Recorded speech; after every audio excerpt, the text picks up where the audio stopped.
live on Facebook. Okay.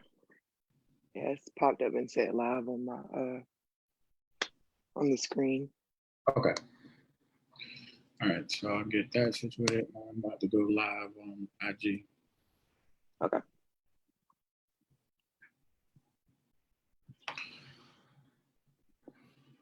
Okay. It has me live if you want to add in on IG.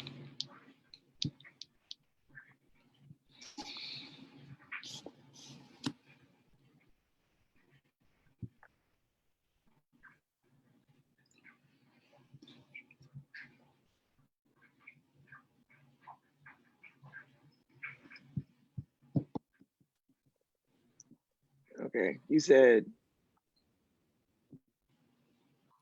what did you say about IG? About requesting or something? Yeah, you just join my live that's at the top, and then I'll add you in like they normally do. Yeah. Oh, wait, how you do that? It should pop up and have. It should pop up and have a request for you to join the video live.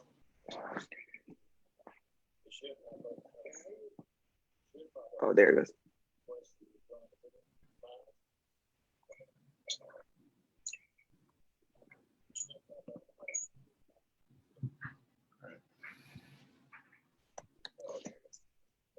All right. Okay. Should be good.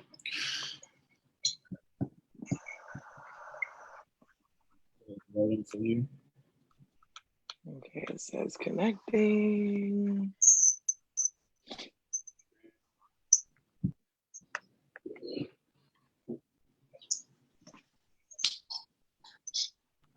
I can hear you sound. Yeah. Oh, I hear myself. Oh, we'll let it. right. It should come. Oh no, you're fine. Okay. It'll come as it.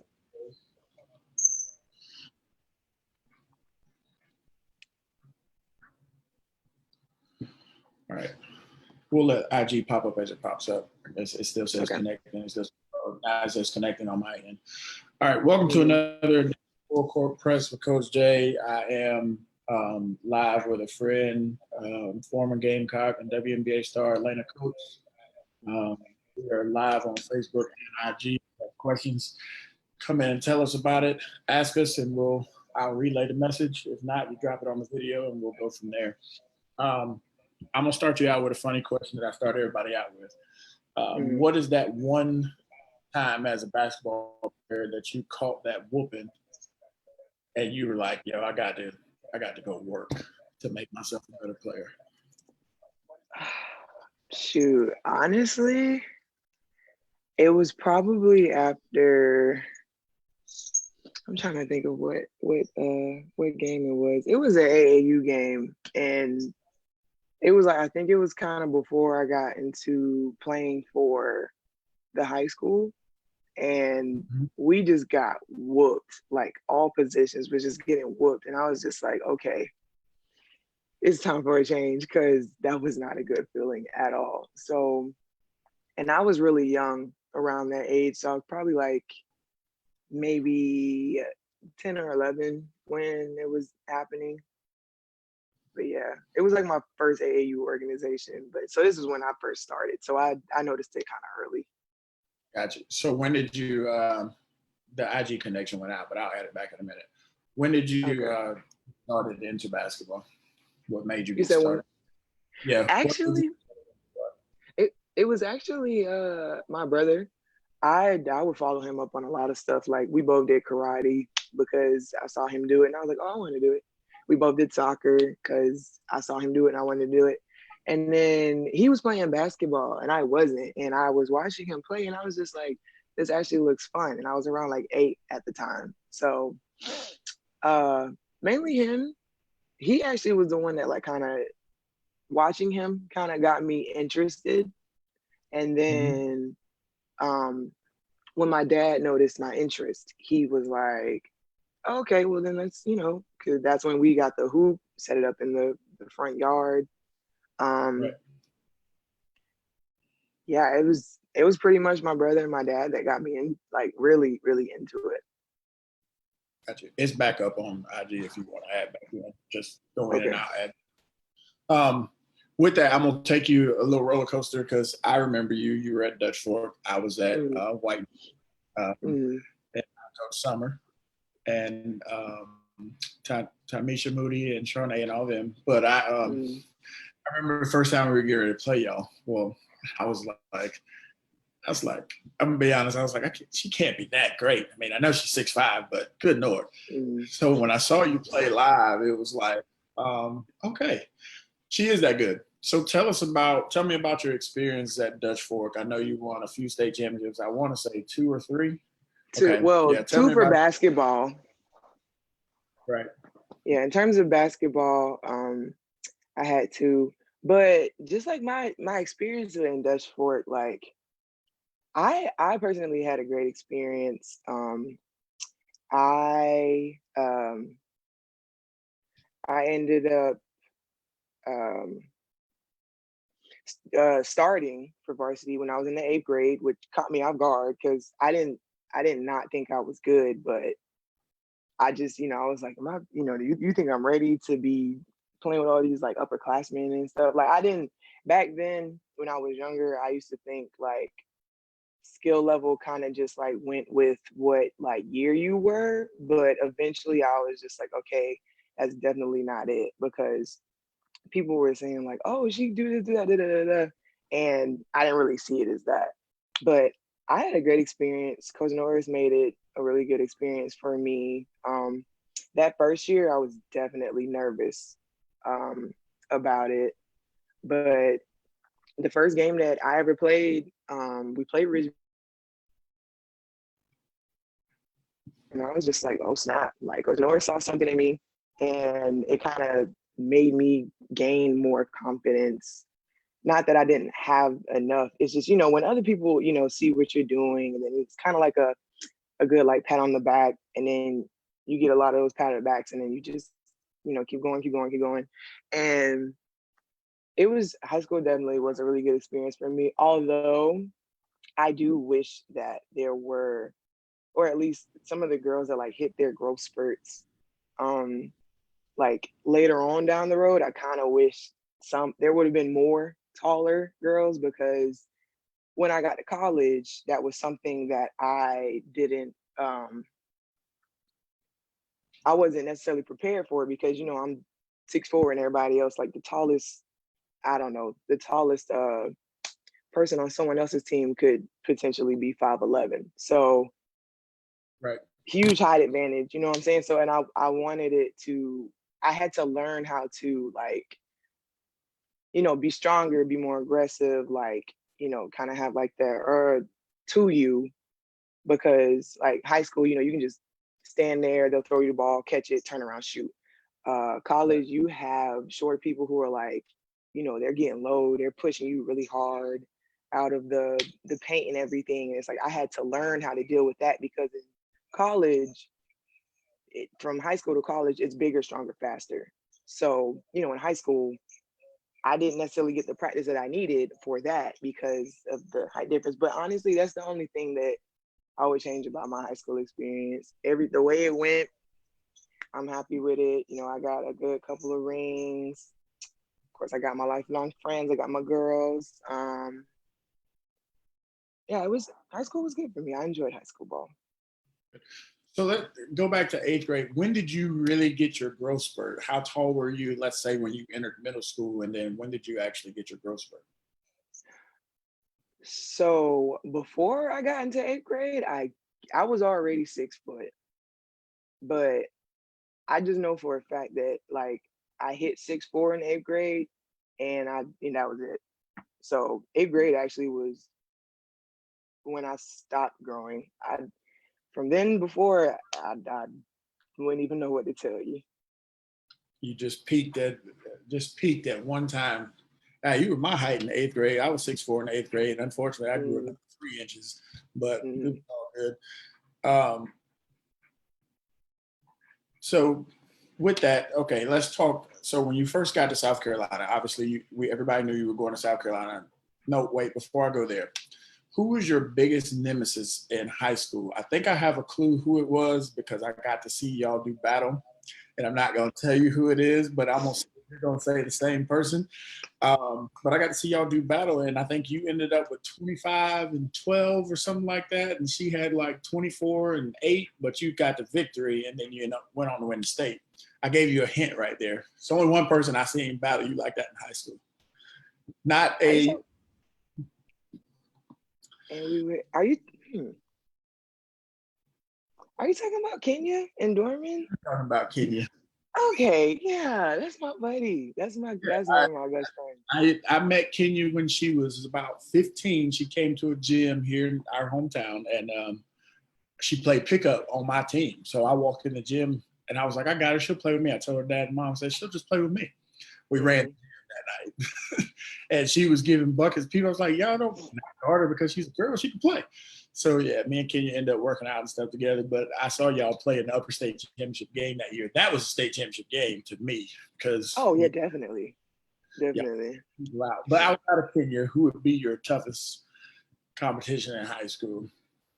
Well, shoot, Spring Valley. They were always like the toughest team for us. I don't know, like back when they had Selena McDaniel and Asia Dozier and all the other ones, like I was just like, oh my gosh. It was so tough. But we finally beat them once. I think it was my junior year.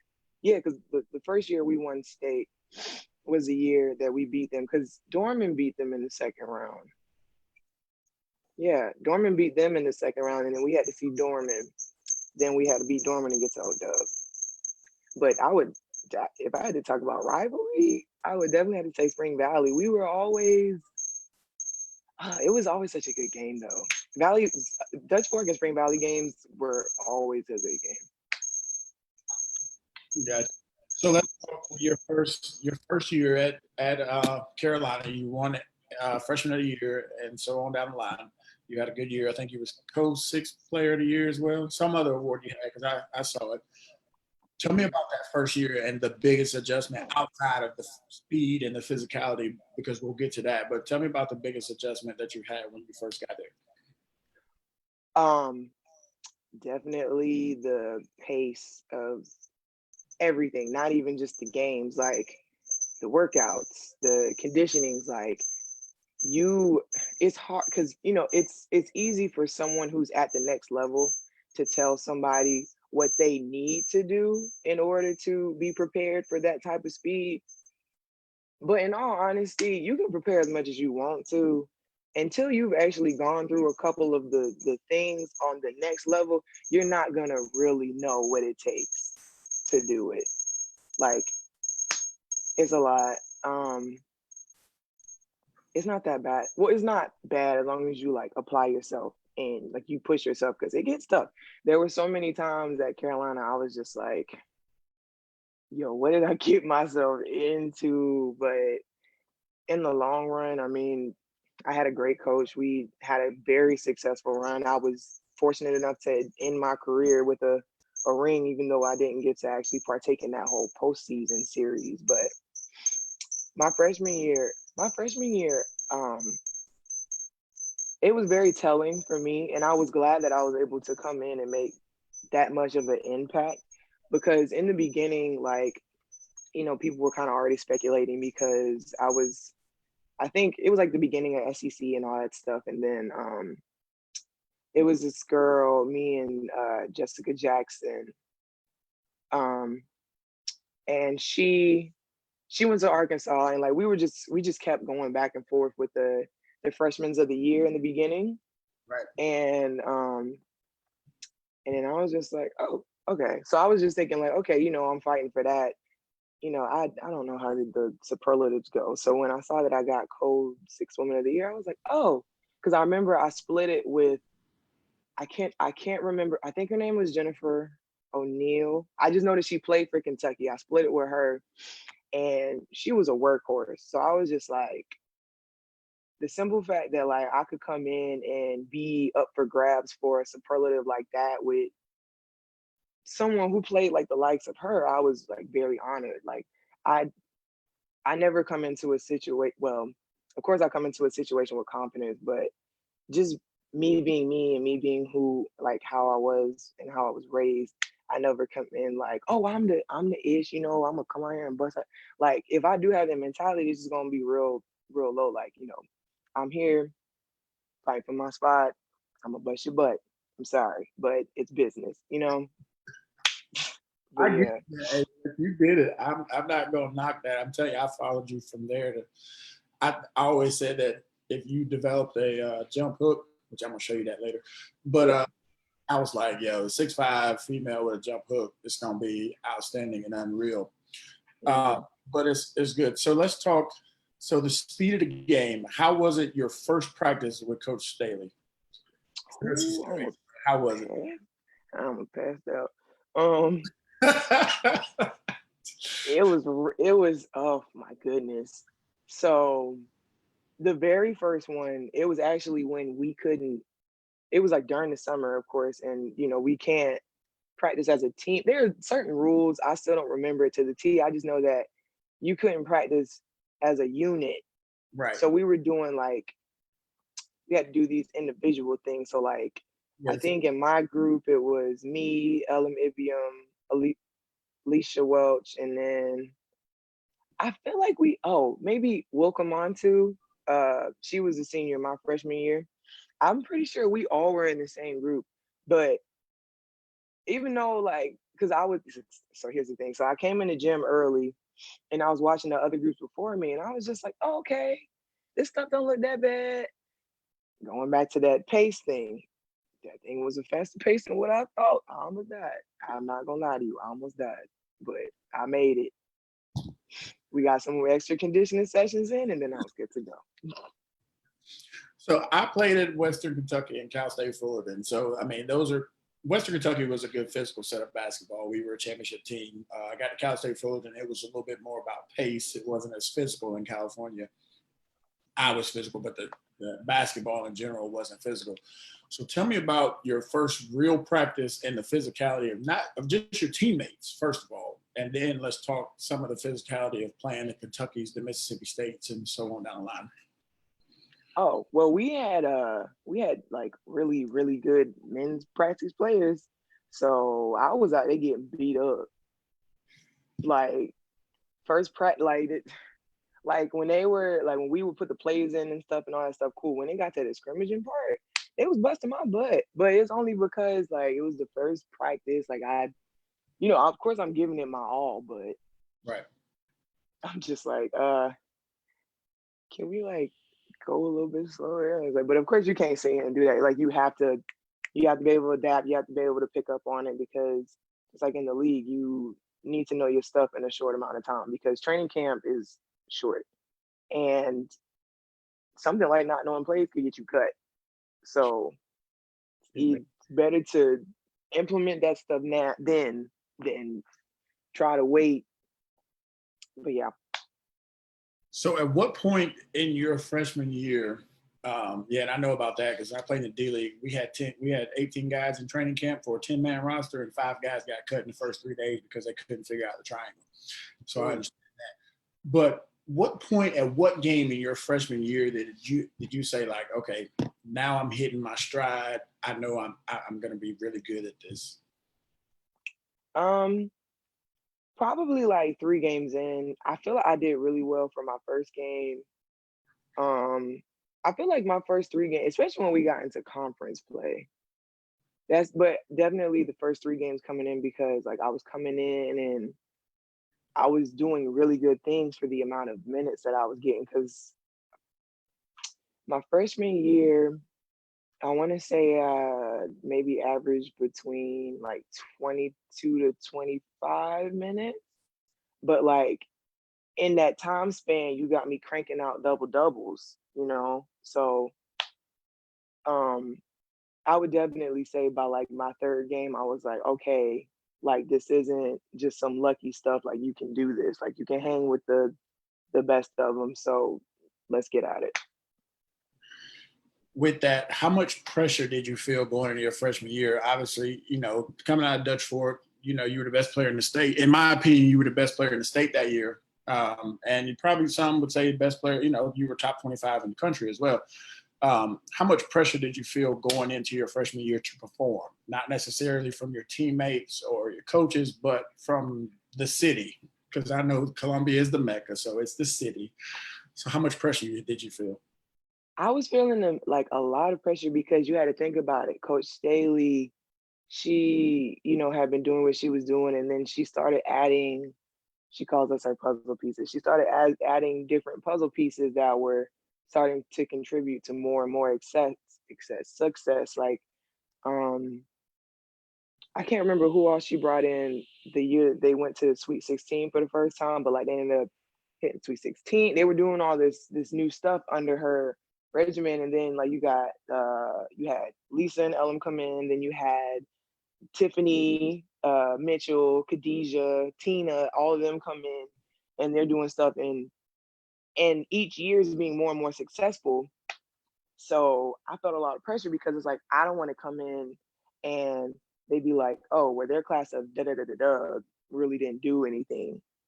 And I put a lot of pressure on myself because I just wanted a lot for myself. Like it was a whole nother stage, it was a whole nother ball game. And I knew that I needed to, from start to finish, freshman year to senior year, I needed to put out my best self in these games because I knew I wanted to make hooping my profession. And I mean, you don't just, just come out of nowhere a second half of your last season and then everyone's like, oh, we need her. Like you have to show that consistency throughout the thing. And that was something I wanted to do. Of course I had bad games, but I feel like I had way more good games than bad. And that definitely was something that I like really kind of just had put pressure on myself for because I wanted to make sure that start to finish, I stayed consistent. Okay, I'm gonna take two questions from Facebook since our IG thing didn't work well. First one is, what advice do you have for girls, high school ballers that are trying to get to the next level?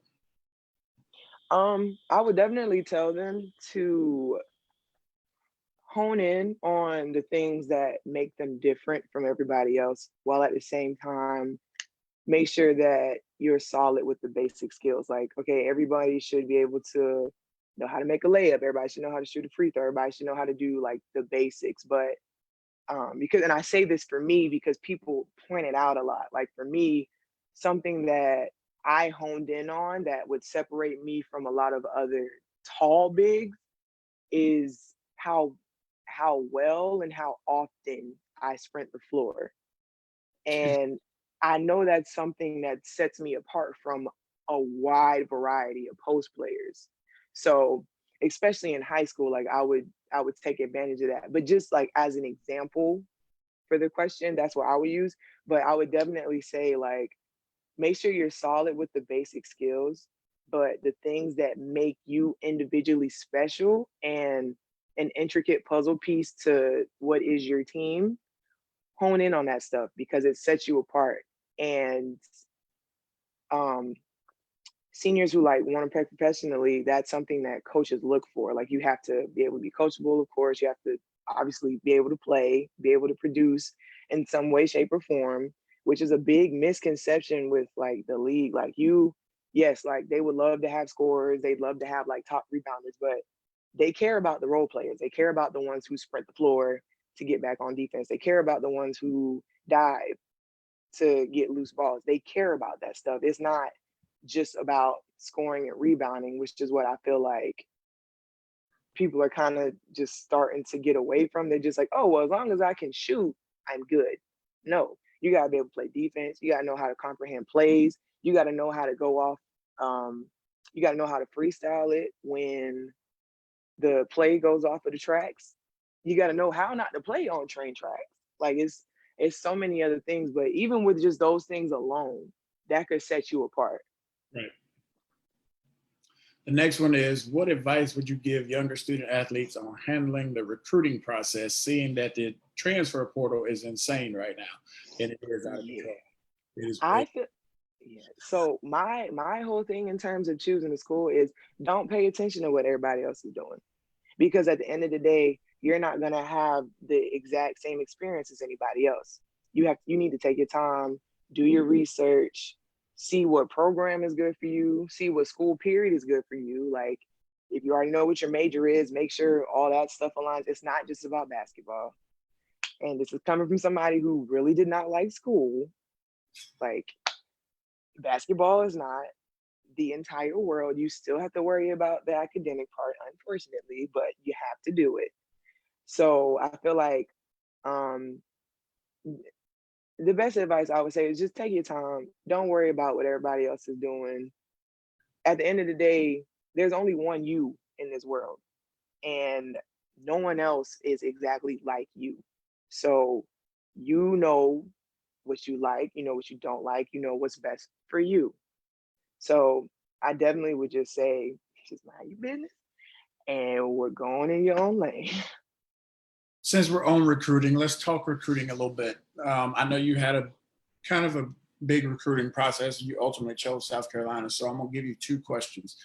What ended up being your top 5 schools, and then what made you ultimately choose South Carolina? All right. So it's story time now. Yeah. So I actually didn't have a top 5. I knew I wanted to. So it's kind of funny how I went about this. So of course, like I went through my experience and I can give advice because I went through it. But I only had a top 3, and actually no, I had a top. Actually, you know what? Let me just start over. I initially was gung ho about North Carolina, and then like as time went by, and I was just like, maybe I need to really just kind of slow my roll. Let me settle my options. Let me not be the 8th grader that already signs somewhere and then ends up changing her mind, So it was always North Carolina. But then I started paying more attention to Tennessee, South Carolina, and Georgia. So they became my top 4. And then ultimately I realized I didn't want to go to North Carolina. So they were out. So my top 3 was definitely South Carolina, Georgia, and Tennessee. And then I went on official visits to Georgia and South Carolina, but I didn't go to Tennessee because ultimately, again, after doing all my stuff, I realized I didn't want to go over there. And then it was between Georgia and South Carolina. And honestly, what made me pick South Carolina overall was I wanted to be a part of something that was being rebuilt. Like I didn't want to just join a dynasty and be great for, like, no shade to nobody, but what I wanted was to be a part of something that kind of like was rebuilt and like makes its way to the top. Like I remember going to USC games when I was younger and weren't that many people in the stands. But now it's like if you're not there like 2 hours before to stand in line and get a ticket, if you're not a season ticket holder, you just SOL, or you have to catch it on TV. And I had liked that, and then I love the staff, like their family, even the newer ones that came throughout, because Coach McCray ended up leaving and Coach Taylor ended up leaving while I was still there, and then Coach Fred came in, and then Coach Melanie, the one who used to head coach at Vandy, Yeah. she came in, and I love them. It's Coach Staley never brings anybody into us that isn't for us and isn't about us, and I really appreciated that. And I appreciated that she kept it real. Like she wasn't just trying to sell me on a false dream. She was really saying like what her intentions were for me. um and then mainly, I'm a big daddy's girl. I was trying to stay as close to my dad as possible, so that was just an added plus that they were right down the interstate. But definitely just being a part of a building program, that family atmosphere for sure. And when I went on the academic tour and all that stuff, I was actually very intrigued. And I don't, like I said, I don't like school. So for me to be intrigued about a school, I was like, oh yeah, no, this is it. Because I actually committed the day I left. Like my last day of my official visit, I had breakfast with Coach Staley, and my mom and dad were there, and we were talking, and and she had asked, did anyone like officially like offer you? And I was like, no, I don't think so. And she said, okay, well, I'm telling you that we're officially offering you a full ride here. And I was like, well, I want to take it. Because I had told my parents the night before that I wanted to go here. Right. And I committed at breakfast over omelets. Over omelets. Over omelets. I'm not mad. Hey, listen, I know you like to eat, and I do too, so it's okay. Over omelets, that's what I'm talking about. Commit over omelets. That's the new thing. Kids watching this, make sure you commit to college over omelets. Yes. Man, this is good. I'm really enjoying this. But so with that, I'm like you. I like something that's to be built. As a coach, I've developed that as a building part. Because obviously, when I went to Western Kentucky, they were coming off 2 back-to-back conference championships, 2 NCAA appearances, and I had those things. So I would say one of the things that you said that you really didn't say it, but you said it in a roundabout way. When you're going through the recruiting process, make sure that you have a list of things that you want. When I came out, I wanted to play for a black coach. I wanted to go to double-A tournament school, and I wanted to be able to play as a freshman. Well, my top 5, only 2 schools offered me that. So my choice kind of became easy, although I almost went to Winter to play for Greg Marshall. Oh. What sold it for me was Coach Felton flew in on July 31st, 2001. It was the last day of the recruiting period. He flew to Spartanburg.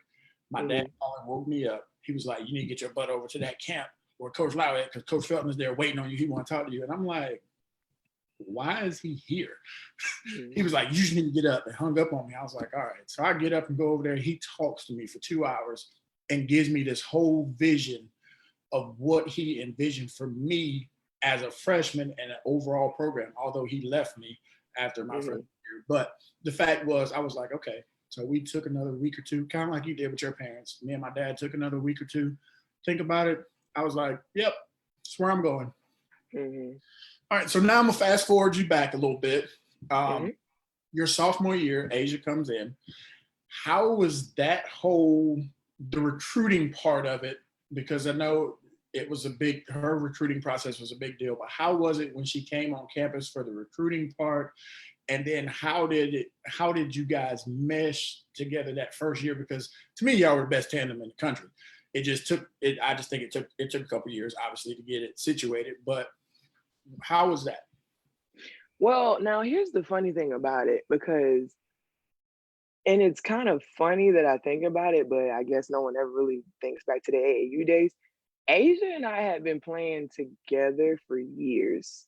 Like and that's why the tandem was kind of weird we had to like go through a little bit of hiccups so we could get back to where we were, because I had that whole year of not playing. And then it's different too, because it's like, AAU, you know how you can play with them people, but you can't. I didn't have another 6'4" on my team, so I couldn't just throw the rock up there to my teammates. It'd go sailing out of bounds. I was the tallest one we had.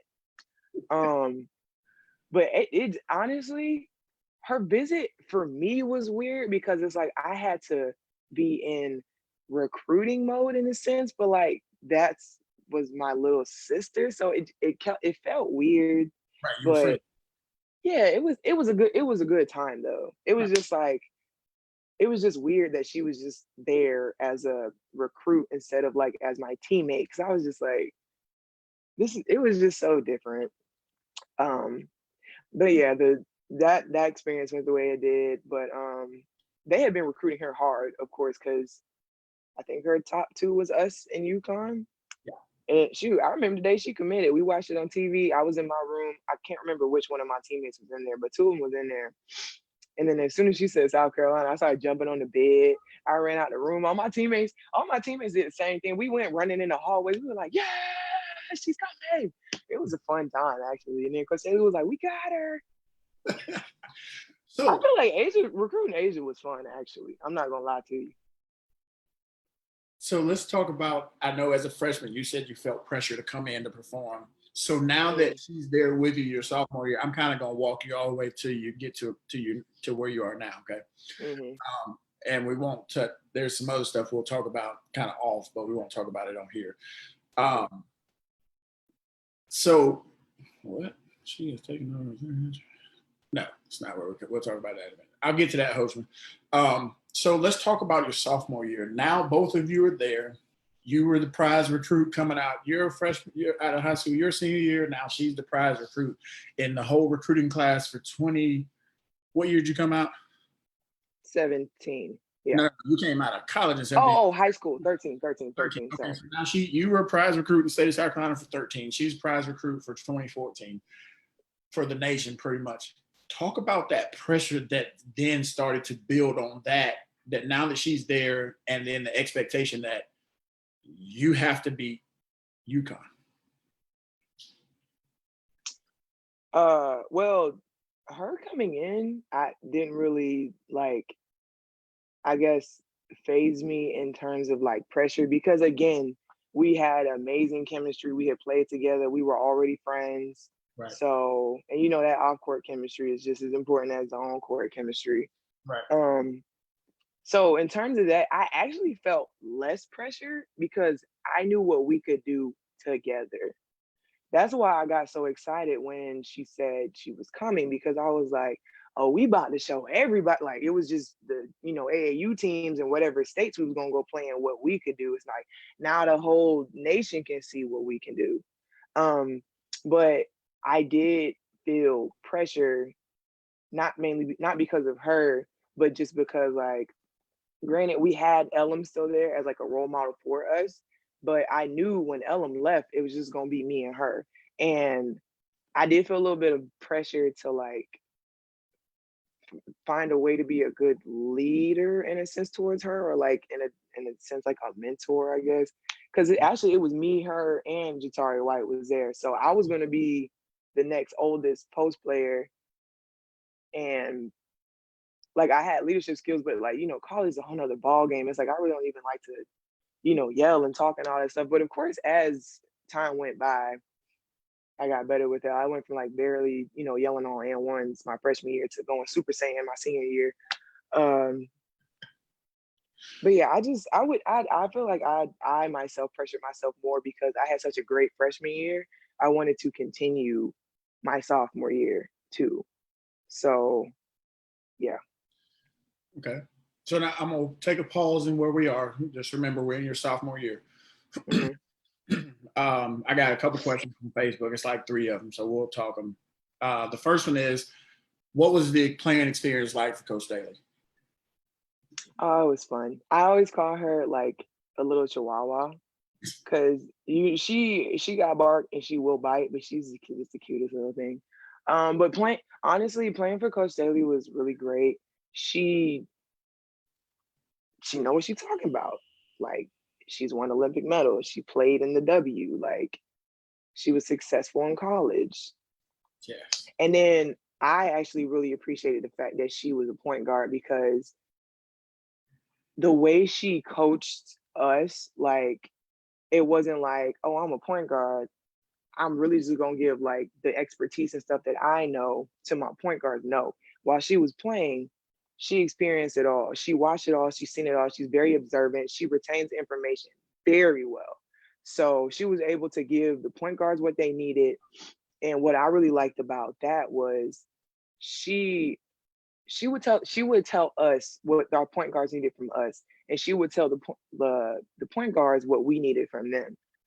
And because she's always been an inside out type coach.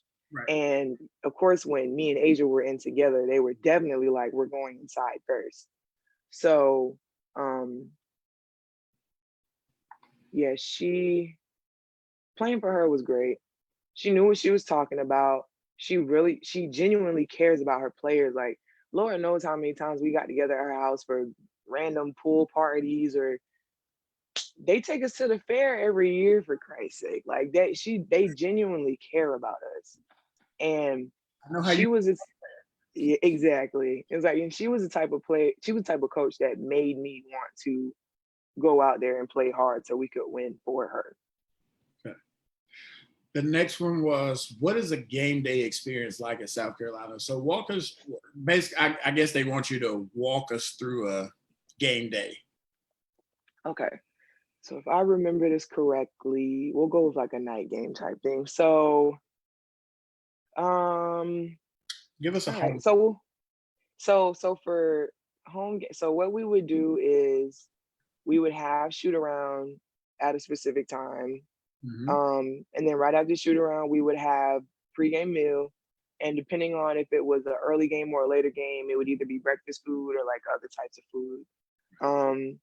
And we would be up there, and then our chaplain, Jack, he would say a prayer. Coach Staley always posts them during the season, the little messages, the little things with the messages on them with a scripture potentially, and then it says beat so and so. We would do those, and then everybody would be free to eat, disperse. You can leave whenever you want to, pretty much do whatever you want to. I believe we had to be back at the gym like 2 hours before the game would start, and then people would come in, trickle in, get taped and all that stuff, and then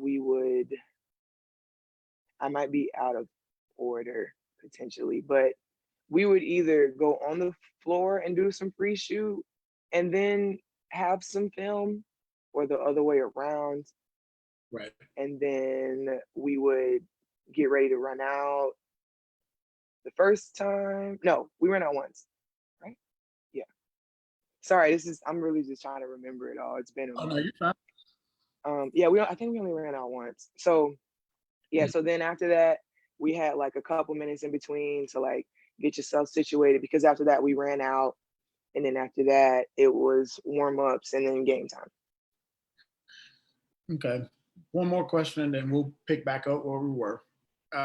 It says, what are your thoughts on rankings for young student athletes, and at what point in their career should they care about rankings, or if they should care about them at all? I personally don't feel like rankings matter. I feel like people try to do too much and be about ready to kill themselves over rankings, when you could have somebody who's ranked like way lower than somebody else who actually in reality is better than that higher ranked person. I don't particularly like to look at ranks, because I'm just going to talk about it. The people who like look at like a lot of these superlatives and stuff, the main thing that they be looking at is points. Like a lot of times when you see people have blanks of the week or da da da da da, you just look at the stat line. Like, yes, that's great, that's perfect, but say someone had like a tremendous game and they only had like 9 points, maybe 7 rebounds, 5 steals, 6 assists. Like they fill out the entire stat sheet. You won't see them. You'll see the person who scored the most or had the most rebounds, or, I mean, of course, like getting a double-double, triple-double, quadruple-double, that's amazing. Right. But I think with the systems that are in place right now, they care way too much about scoring. I feel like some of the other aspects that you need to have in terms of that stuff get like ignored. But that's just my personal opinion. Yeah. But I think that ranks should just be out the window. Yeah, I actually made the D-League team, which is now the G League for those that are watching. I actually made that team because I played defense and rebounded. I was a scorer in college, but I actually just made a team because I played defense and rebounded and took charges and did the dirty work. Mm-hmm. I was telling you about earlier before we got on, he texted me one day. He's like, man, I had an awful game. I was like, what was your stat line? He was like, I had 8 points, 18 rebounds, 6 assists, and 3 blocks. Exactly. I said, where was the horrible game? I said, because exactly. I said, dude, you had 18 rebounds, you had 6 assists, and you had 3 or 4 blocks. I was like, dude, that is numbers in itself. And because he played for me at AAU, I had him since he was in the 8th grade. And, we started working out. And then last summer, he blew up a little bit. I mean, he wanted to go. He's a smart kid. He carries like 4.7 GPA. And he probably will watch this video later. But he's going to Haverford, but he ended up getting it because he's smart, but then he does all the little stuff. He plays hard, like you talked about earlier. He runs the floor. He's going to play defense. No, he's not the best athlete on the floor, but he's going to do all the little things that make sense. Mm-hmm. comment said rank's nothing but a number. I agree. It is. It is. Rank is nothing but a number. Because at the end of the day, everybody has bad games. Yes. Nobody stays that way the whole time. That's why I just feel like ranks are really just about who's scoring the most and what positions, and then you look at what they do after that and start giving out numbers, which I think is just dumb. I think there's an exception to a couple people. Like Zion was an exception. I mean, he was clearly the best player in the country, and I mean, it was. Of course. You have certain exceptions. Even Asia, her year coming out, she was very good. It wasn't like it was just a number. Even yourself, your number in the country that year, I know it's top 25, but we don't care the number. But the point was, you were good and you deserved that number, maybe even higher. Some of them are like that and they're deserving, but a lot of it is based on points. Who you play for in AAU. Who you know, who your coaches know. That's my personal opinion. It could be very wrong, but it's all good. I mean, no, but because I just feel like they just need, whoever does the rankings thing, they need to look past just how many points. And again, nothing against Asia. Actually, so we'll just use me in this situation. So say I was the number one person in my thing and I was averaging 40 points a game. Look at who I was playing. Right. No, I didn't have to deal with people like my height. I didn't have to deal with people who weren't my height, but were pushing me so hard out of the paint without where it wasn't a foul. Like, of course, unfortunately, there were a lot of games where some girls they were trying to do everything they possibly could. It just sucked that I was 6'4" for them. Yeah, I know our girls were because there was nothing we could do. I was like, if we catches it with 2 feet in the paint, I said, y'all might as well go ahead and put 2 points on the board because it's over with. Someone's looking at me like, yeah, I played with her all summer. I was like, you going to guard? She's like, nope, not going to guard. Love summer. But it was fun. But it was a fun experience, especially for me as an assistant coach on our team that year to prepare for you. It was like, okay, we don't have anybody her size. I was like, we can't really double team her because she can throw it out the rows. Rose is going to knock down a shot. And if we close out the Rose, our girls are good enough, but they're not good enough to, stop Rose on a closeout. So I get where you're coming from. So says another example of that is Ja Morant. Yes, Ja Morant came out of nowhere. Not that he couldn't play, but it was just like, dang, this kid really is good. And people are starting to really see that before the season. All right, so we'll pick back up in year 2. That year, I don't remember y'all's record. I know y'all did well. I know you got to the Elite 8. I think both your junior year, you got to the Final Four, right? Yep, junior year we got to Final Four. So it went like this: freshman year, Sweet 16. Right. Junior year, Final Four. I mean, my bad. Sophomore year, Final Four. Junior year, Sweet 16. Senior year, National Championship. Yeah, senior year, National Championship. Okay, so talk about that experience of getting to. I'm going to combine the 2 middle years. So talk about that experience of getting to the Final Four as a sophomore, you and Asia together, and then talk about how the disappointment of it may have been by losing in the Sweet 16 and how that motivated you to come back for your senior year.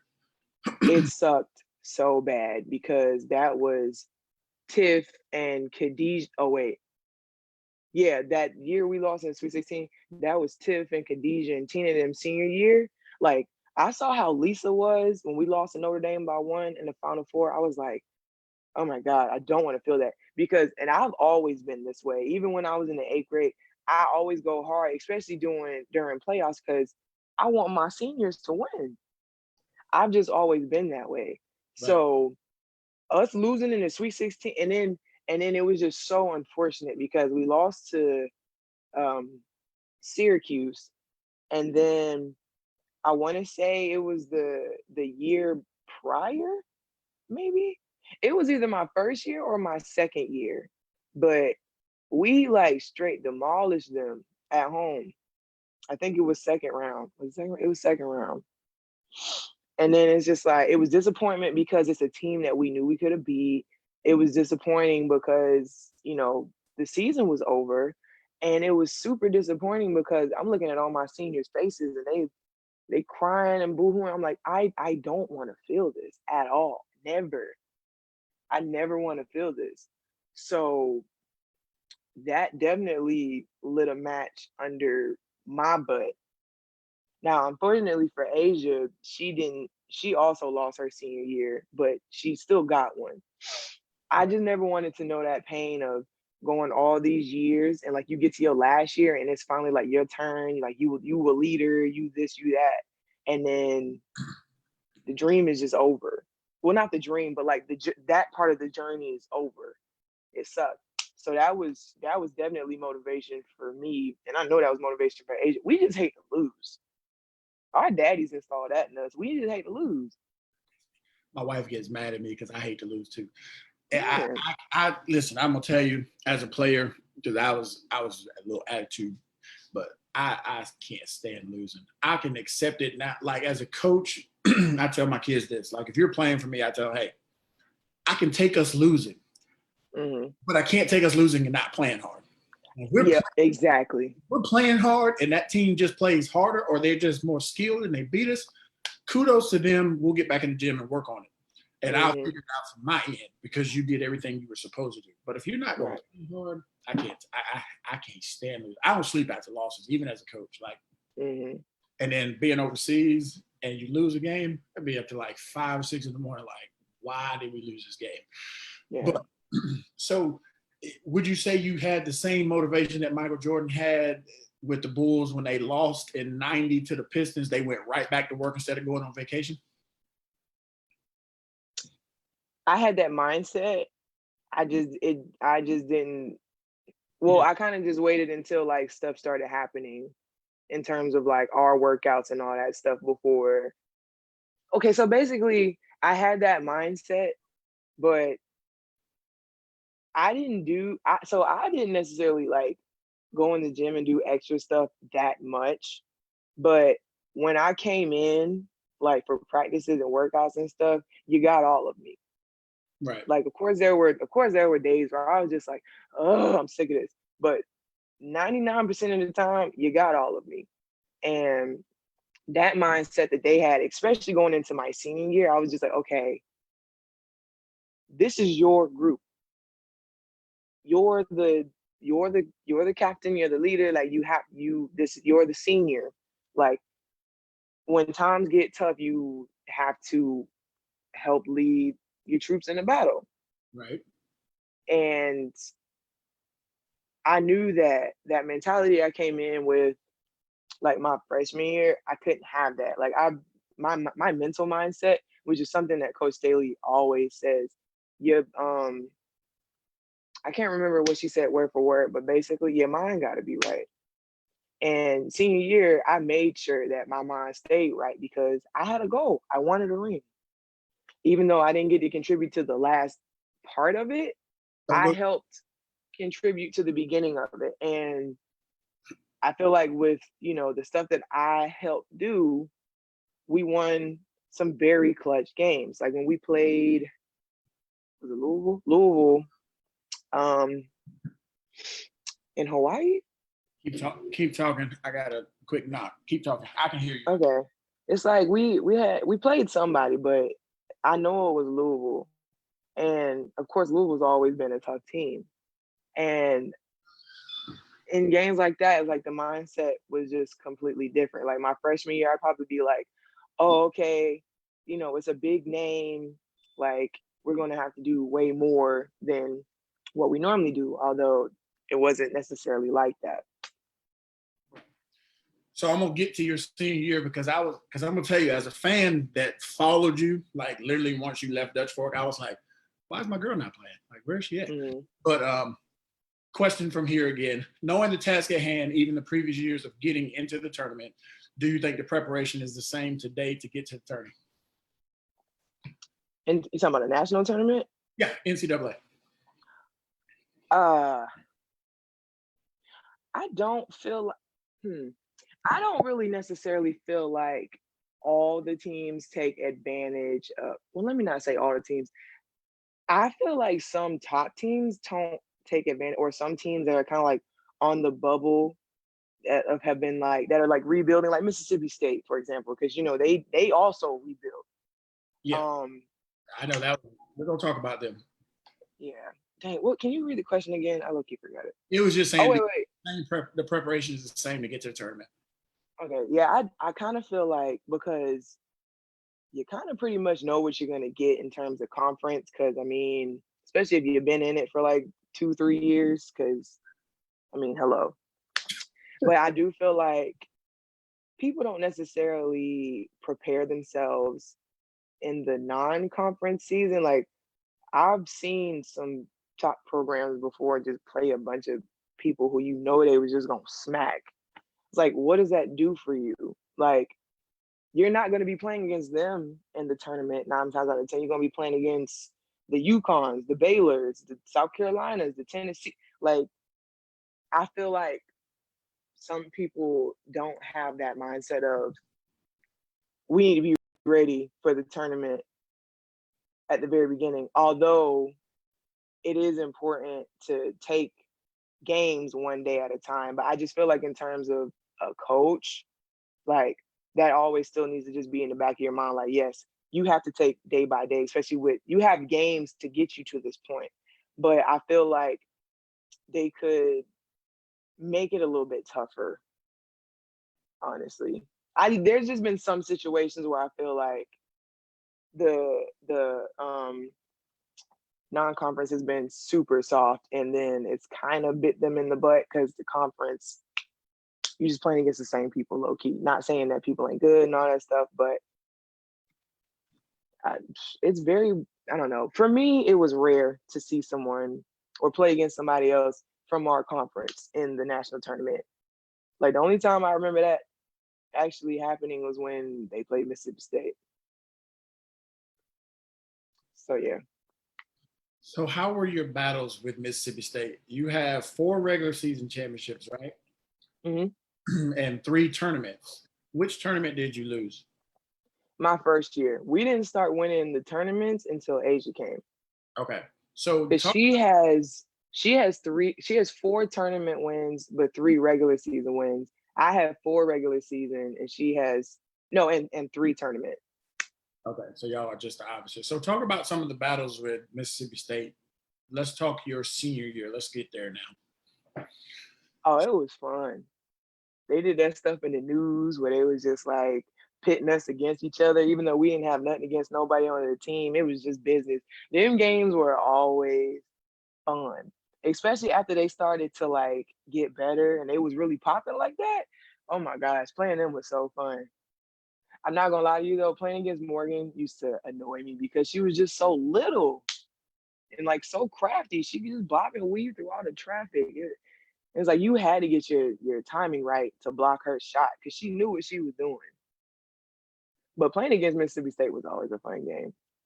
I never lost to them, but it was always fun. Did you get to play against Tierra or Victoria?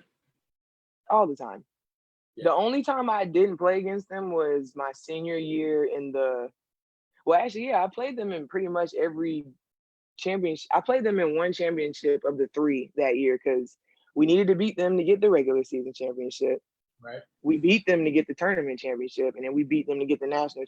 Wow, that's crazy. Yikes. Yeah, so I only played in one championship game of the 3. So how did you hurt your foot?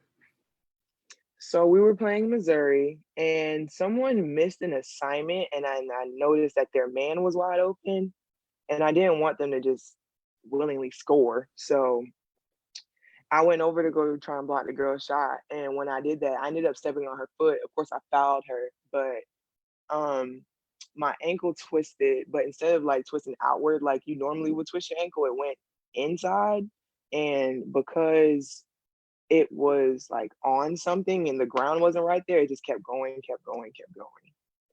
And then, of course, I made it worse. We're trying to play on it the other times, but I'm the type of player or I'm the type of person that's like, if you give me a small little slither of hope, like, oh, well, we can do this and she can play, then I'm going to take it.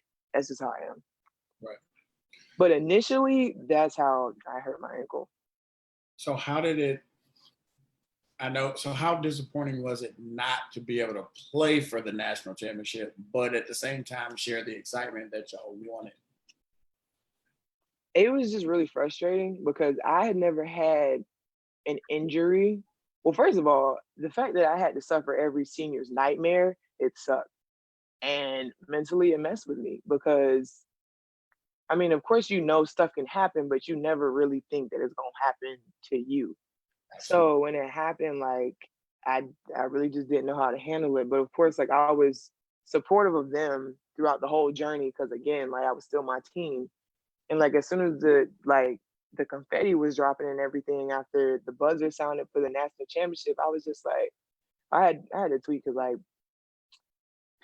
some of the people that were commentating that game were talking about how I wasn't around at all when I was medically put on don't travel mode. So, but I was always excited. I was always happy for them. I remember and I would text them too. Like I remember before they played Stanford, I texted Asia because of the two of us, I was the one who always like I would say I was the muscle. I was the one that took the most beatings and honestly I was fine with that. My dad taught me how to be tough. Not saying that Asia's not tough. My daddy taught me how to be tough. My daddy taught me how to bang. I like to bang in the paint. That's just how I am. And with certain teams, I would definitely see that and be like, okay, they really finna go for me. So let me make sure Asia is like straight. And we would kill people in games like that. We would kill people. We would kill people. They would be so worried about me. But you got to think about it, me and Asia move very well for our size. So being able to move real quick to get in some type of high-low situation, it was that easy. Um, But I was always there. I was very happy for them. Like when they were about to play Stanford, I texted Asia. I was like, "They're gonna be coming for you," because they still had Erica McCall, and everybody knows how like aggressive she is. I was like, "They're gonna be coming for you on the rebounds. Like you got to protect yourself. You got to, da da da." Like I would send like bits and pieces to people like throughout the road. Like I'm still watching y'all. Like just because I'm not playing doesn't mean that I don't care anymore or I'm not, watching you guys. So it was still exciting to, see the journey. I just wish I could have physically been able to be there. Yeah, your versatility. I mean, like I said, I saw you in high school, and then of course you weren't as bulk as you are now because you've had years of weightlifting and stuff. But to Hmm. see, because a lot of girls that big can't really move. They're like slow footed. But you and Asia, there's a couple others out there like Kalani Brown. She's not really the most agile, but the other Hmm. Lauren something. Cox, yeah. Yeah, she was a little more agile. You know what I'm saying? Hmm. So to Yeah. see the versatility, because when girls get taller, sometimes they lose their athleticism. But to see that you Hmm. still move, like the picture that I posted, that's like in itself. Uh, Hmm. so let's talk about it. You're hurt. You're not playing. Let's talk about leading up to the WNBA draft. What were your thoughts? Did you have negative thoughts of like, man, I don't know if my draft stock fell. I don't know if I'm gonna get drafted. Who's gonna draft me or what? I just hope I get drafted, get signed. What were your thoughts on that? So I never necessarily felt like I wouldn't get drafted because I did think that my stock would go a little bit lower because I was hurt at the time.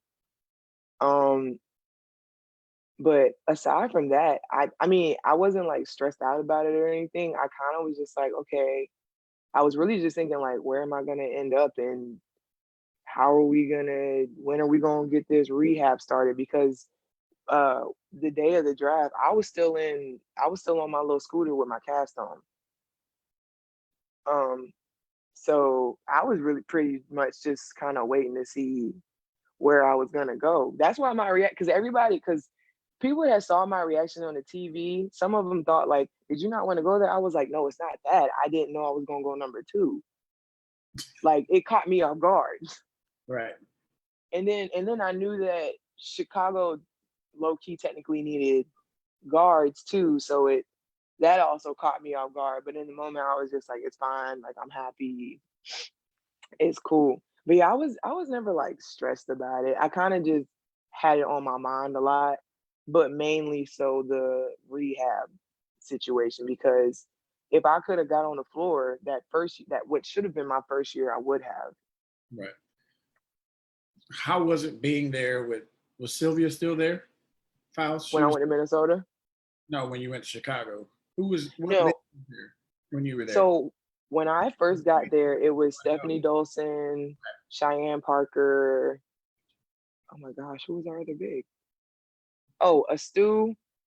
I'm forgetting somebody. We had another one. I don't know why I'm drawing a blank, but we had a whole nother post player. But I know CP and Steph were our main two that Coach Amber would go with. Right. I don't know why I can't think of that third post player. What that other? Yeah, or fourth one. I don't know. Maybe I was a fourth one. I don't know. But yeah, Steph and CP were the ones. So talk about your journey through the WNBA as you're now with the Atlanta Dream. So talk about how you ended up there, just a little bit. Don't have to go too detailed, but Yeah. I mean, what I can say is definitely been a roller coaster. You know, last year I was working on 3 different shades of blue in the same season. But what people like kind of fail to understand is not everybody is going to come in and have the exact same chance to like show themselves off, like, and what they can do than other people. And it's an unfortunate situation, but you can either let it eat at you and, you know, make you upset and mad and make you internalize and personalize everything, or you can take that as motivation and be like, I deserve to be here. Like, there's a reason why I was asked to come. Well, there's a reason why I got drafted #2. There's a reason why these teams like aren't just letting me just be out of the league. Like, there's a reason for all of it. Um, so wait, what was the question? I'm sorry.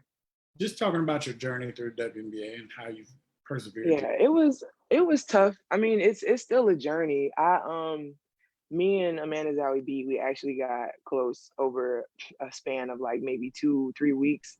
Her and Monique Billings came to the team I was playing with in Turkey. And you know, we talk about our experiences, and she was saying how, I mean, she really didn't get popping like that until like her 4th, 5th year, like to where they were just like, okay, like she is that person. I feel like I haven't been given like that much of a chance, but at the end of the day, I know my time is coming. Right. Like, I'm one of the people who my mindset, like I'm not gonna lie to you, the past 2 seasons, I'm just like, I don't understand. Like, y'all know what I can do, like what's the issue? And then, you know, they'll tell me like what they need from me.